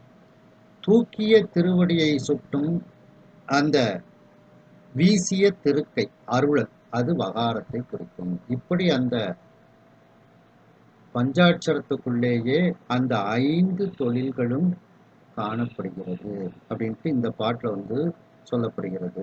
அடுத்த பாட்டு பார்த்தீங்கன்னா, ஓம்காரமேனல் திருவாசி உற்று அதனில் நீங்கா எழுத்தே நிறை சுடராம் ஆங்காரம் அற்றார் அறிவர் அணி அம்பலத்தான் ஆடல் இது பெற்றார் பிறப்பு அற்றார் பின். அந்த ஓம் என்னும் பிரணவம் தான் அந்த நடராஜ பெருமானினுடைய வடிவத்தை சுற்றி அமைந்துள்ள திருவாசி. அந்த பிரணவத்தில் பொருந்தி அதனை விட்டு நீங்காத அஞ்செழுத்தே அதன் உள் நிறைந்த ஒளியாக அது இருக்கின்றது. அந்த பிரணவத்தை யான் எனது என்ற செருக்கு நீங்க பெற்றவர்கள் தான் அந்த பிரணவத்தை பற்றி அறிய முடியும். அதாவது ஓம் என்னும் மந்திரம் நாதம், பிந்து, அகரம், உகரம், மகரம் அப்படிங்கிறதால் ஆகியது. நாதம் சதாசிவனையும், அதாவது அருளல், விந்து மகேஸ்வரனையும் மறைத்தல், அகரம் அயனையும் படைத்தல், உகரம் மாலையும் காத்தல், மகரம் உருத்திரனையும் குறிக்கும் அழித்தல். எனவே அந்த ஓம்காரமும் 5 தொழில்களை பற்றி நமக்கு உணர்த்துகிறது அப்படின்ட்டு இதுல சொல்றாங்க. அடுத்த பாட்டு பார்த்தீங்கன்னா, தோற்றம் துடியதனில் தோயும் திதி அமைப்பில் சாற்றியிடும் அங்கியிலே சம்ஹாரம் ஊற்றமா ஊன்று மலர்ப்பதத்தில் உற்ற திரோதம் முத்தி நான்ற மலர்ப்பதத்தே நாட்டு. அந்த உடுக்கு ஏந்திய திருக்கரம் படைத்தல். துடினா உடுக்குன்னு அர்த்தம், தோற்றம்னா படைத்தல். அமைந்த திருக்கரத்தில் அந்த காத்தல் தொழில். அதுக்கப்புறம் அக்னி ஏந்திய திருக்கரம் அழித்தல் தொழில். அழுத்தமாக ஊன்றி இருக்கக்கூடிய திருவடி தாமரையில் பொருந்திய மறைப்பு ஆற்றல். தூக்கிய திருவடி தாமரையில் அருளுதல் ஆகிய 5 தொழில்களும் அந்த ஊன நடனத்தில் அம்பலவாணன் ஆற்றுகின்றான். இதை நாம் உணர்ந்து கொள்ள வேண்டும் அப்படின்னுட்டு இந்த ஊன நடனமானது 5 தொழிலுக்கு உரியதாக அது இருக்கின்றது அப்படின்ட்டு அதுக்கப்புறம் ஞான நடனத்தை பற்றி சொல்றாங்க. அது நம்முடைய மலங்களை நீக்கக்கூடியதாக இருக்கிறது. அப்போ அவனுடைய நடனம், ஊன நடனம், அது 5 தொழில்களை செய்யக்கூடியதாக இருக்கிறது. அந்த ஓம்காரம் அதுவும் 5 தொழில்களை செய்யக்கூடியதாக இருக்கிறது. அந்த இறைவனுடைய மந்திரம், அந்த சிவாய நமங்கிற அந்த மந்திரமே 5 தொழிலை குறிப்பதாக இருக்கிறதுன்னு சொல்லும்போது அவனே 5 தொழில்களை செய்யக்கூடியவனாக அவன் இருக்கின்றான் அப்படிங்கிறதான் இதுல சொல்லப்படுகிறது. ஆக முழுவதும் படைப்பவனாக இருக்கக்கூடிய பிரம்மனை படைக்கக்கூடிய பழையவனாக அந்த இறைவன் தான் இருக்கின்றான். தொன்மையானவனாக அவன் இருக்கின்றான். அந்த படைத்தவற்றையெல்லாம் காக்கக்கூடிய திருமாலை 10 பிறவிகளையும் காக்கக்கூடிய கடவுளாக அந்த இறைவன் தான் இருக்கின்றான். அந்த காக்கப்பட்டவற்றை அழிக்கக்கூடியவனாக அந்த இறைவன் தான் இருக்கின்றான். அந்த அழித்தவற்றை பற்றி சிறிதும் கருதாமல் இருக்கக்கூடியவனாக, அதை பற்றி சிறிதும் கவலை கொள்ளாமல்னு கூட அதை புரியறதுக்காண்டி சொல்றேன். அது அப்படி அழித்தவற்றை பற்றி கருதாமல் நினைக்காமல் இருக்கக்கூடியவனாக அவன் இருக்கின்றான். மீண்டும் அவற்றை படைக்கக்கூடிய கருத்தை உடையவனாக அவன் இருக்கின்றான். இதுல இந்த கரப்பவை கருதா கடவுள் அப்படிங்கும்போது அது மறைத்தலை சொல்லுதாங்க. கருத்துடை கடவுள் அப்படின்னு சொல்லும்போது அருளல், மீண்டும் அந்த மாப்பேர் ஊழி நீக்கம் அப்படிங்கிறத பற்றி அருளல் அப்படின்னு சொல்லி சொல்றாங்க. இப்படி ஏன்னா அவன் நினைக்கிறான் கருத்து இங்க கொஞ்சம் இதையெல்லாம் படைச்சு உயிர்களுக்கு தனுகரண போகத்தை கொடுத்து கொஞ்சம் அவங்கவுங்க செஞ்ச வினைகளுக்கு ஏற்றாப்புல எங்க பிறக்க வச்சு எப்படி அவர்களை நல்வழிப்படுத்துறதுன்னு அவன் கருதுகிறான். அதனாலதான் கருத்துடை கடவுள் அப்படின்ட்டு இதில் சொல்லப்பட்டிருக்கு என்று இந்த அளவில் நாம் இந்த சிந்தனையை நிறைவு செய்து மீண்டும் அடுத்த சிந்தனையில் இதனை நாம் தொடர்வோம். ஹரஹர நம பார்வதி பதையே, ஹரஹர மகாதேவா, வெற்றிவேல் முருகனுக்கு அரோகரா.